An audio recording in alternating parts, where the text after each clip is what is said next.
Hi everyone, this is Jim. Welcome to this postmortem of my Blitz game number 561.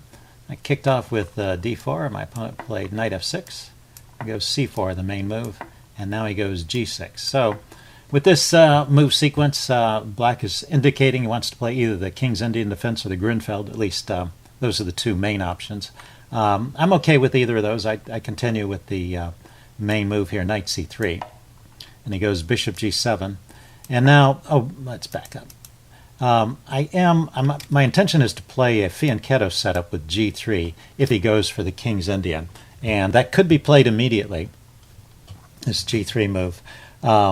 But he might want to go to the Grinfeld, so I like playing the classical line against the Grinfeld, so I want to allow him to play the Grinfeld if he wants to, so play a normal Grinfeld. So I continue with e4 here. This rules out the Grinfeld. At this point we know we're in a King's Indian.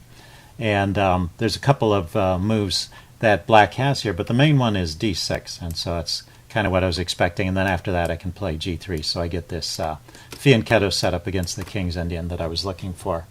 It's interesting that he didn't play d6 here, but he castled, which is a bit of a rare continuation. And I didn't really notice this during the game, but I should have, because one of the things you can consider playing here is e5. I mean, that's one of the points of that d6 move. It opens up a line for the bishop, but it also prevents white from expanding further in the center. And e5 actually pushes that knight back to e8. Turns out it's still an okay position for black, but it's an interesting way for white to play. Not the top choice. The top choice is just to continue with knight f3, and that leads to just classical lines. Okay, but like I said, I wanted to play this g3 setup. And let's see, the main response here is to play d6 now. So let's go ahead and look at this just for a move or two. He didn't play this way. I would continue with the fianchetto, and then, okay, black has a bunch of different ways to play from here. Black can continue with e5, or he can play with c6, or knight bd7, and it looks like it's all about even. It's interesting the chess center is preferring this c5 setup. So let's go back to the game.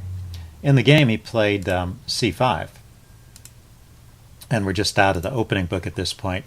I push on with d5, which I think is the logical response, and I've got a little more space than my opponent, but it's a bit of a rigid structure here, blocking in my light squared bishop. So black is probably fine. He can undermine this center later. He goes with d6. I go with bishop g2. So my reason for wanting to play this setup is that in classical lines against the King's Indian, white's kingside often comes under a direct attack. And so I'm just trying to play in a way. I don't particularly like that.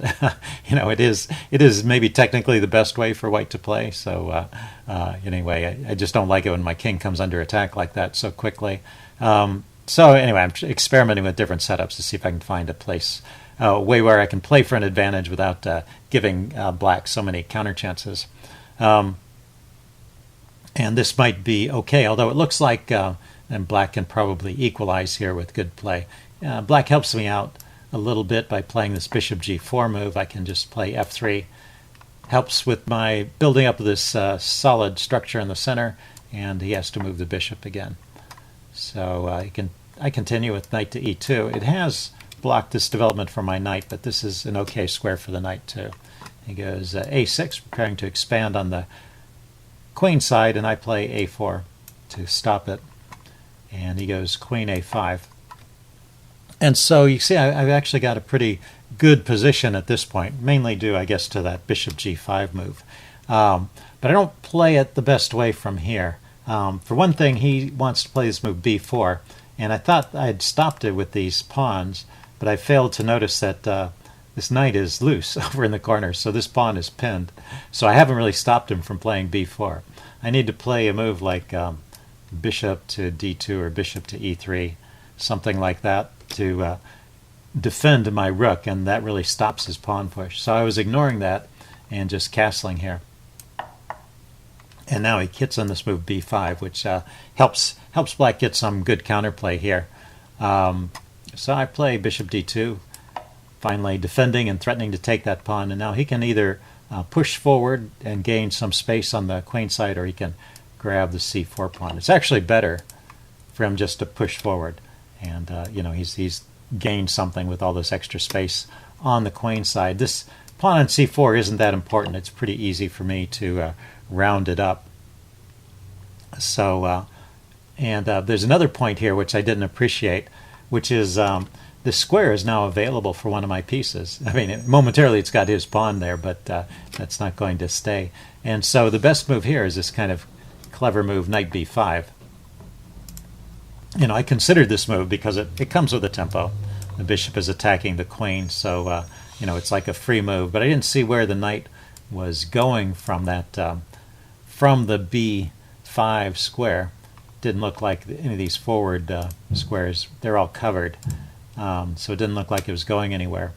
He just moves his queen away. But now the idea is revealed. The knight comes back to a3. And what we're doing is we're getting a good knight on this c4 square, and that's the best way to play this. Okay, so that's my lesson from the opening here, is and that's a good square for my knight if it's available. And anyway, instead I kind of wasted a move getting my king out of the diagonal, out of this diagonal, and then preparing to push these pawns forward. So that's my idea, is to set up for a kingside assault here. And it just doesn't work out. So he goes queen c7, I go queen c2. There's a little bit of maneuvering here. Brings his queen back to c8. He's setting up for an attack along this diagonal. I was connecting my rooks. And now I feel like I'm ready, and I push on with a4. But you see at this point, it's about even. It's just that I don't really have an active plan here. I have, let's see, there's some knight maneuvers I could try. I could play knight e4, knight f4, or I could play bishop g5. Those are some piece maneuvers I could try here. But this plan of pushing forward on the king side just does not work in this particular position. It seems like my pieces are all reasonably well placed to get this going, and it seems like at first glance that his pieces are a bit tied up. So just looking at it visually, it might appear that it's possible for me to start a kingside attack here. But just watch what happens. His pieces just get into the game very quickly. Bishop comes to h3. I push on with f5, another mistake, just continuing with the attack. He now trades off the bishop, and then his knight jumps into the game. And so, what looked at first like a couple of pieces that weren't participating, he's traded off, with one of them he's traded off my good bishop here, and now the other piece is jumping, and it's got a good square here. So just a couple moves down the road, it becomes clear that this attack that I was trying is mistimed, and black keeps an advantage for the rest of the game. He plays his part pretty well. He misses one shot, but then he finds it later. So anyway, bishop g5. We'll just continue here. Hops his knight into this good-looking square. This is not too difficult to play either. I think these are all pretty natural moves for black. So it's all just not working out for me. I try opening some lines here, and he brings his knight in to cancel that. Let's see, it's my turn here. Oh yeah, I try to bring my knight into the game. I was thinking maybe I could bring the other knight in too. My pieces, though, they're a bit stepping on each other's toes here. Let's see, he goes queen d7. Go queen e2, trying to bring the queen in somehow. Goes knight h7, now kicking my bishop, which has no good retreat, so I have to actually defend it, and that allows him to trade off another potential attacking piece. And now he brings his knight forward to g4, and this combination of queen and knight over here seemed to be enough to keep me at bay. He had even stronger moves, though. Knight to d3 is a pretty good move, and rook a to b8. But even knight g4, which he played, keeps an advantage for black. I try harassing his rook. His knight with rook f4, goes to e5, back where it came from, but the engine is saying my best move is just to repeat, dropping my rook back. And but of course he's not going to repeat. He has a better position here. Anyway, I was continuing with the attack, bringing the other rook over, and now he went to bishop f6, threatening to trade off one of my one of my few remaining attacking pieces. And now you can see I decided to give up the exchange here and keep the knight there, which is one of the suggestions of the engine, so it's not a crazy idea. The problem really is just that I have no attack to begin with, so I'm just trying to, I'm starting off from a bad position, and it doesn't seem to be too much I can do about it. Anyway, I sack the exchange here, and now he comes in with knight g4 again, and so I drop my rook back to f4, harassing his knight some more. He goes back to e5, so he wasn't making too much progress there. The engine is saying once again I could repeat, but of course black still has the advantage there. Anyway, I tried h4 here. He went knight to d3 now. Good square for the knight. Plunge in with the rook to f6 again. I could get there. Brings his queen over to e7, looking perhaps at my e-pawn, or maybe with ideas. Yeah, I'm not sure what else that does.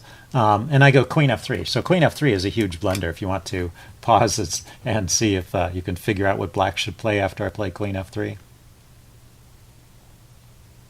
Yeah, this just loses immediately. Queen f3 and knight here, check. Wins the queen. He didn't spot it at this point. He played his knight back to e5, but he finds a similar kind of tactic right here. This knight on g4 attacks my rook and also threatens to come in here, and I didn't deal with both threats. I played rook f4. I could have tried rook f3. That's my best continuation at this point, the last chance to try and keep playing. But he still has a good position. That knight is pretty solid there. It's making a lot of threats that I can't deal with, and he can just bring this other rook into the game with rook a to b8, and he's got a winning advantage there. So anyway, I find a way to end it quicker. I play rook to f4. He goes knight e3 check, and I resign at this point.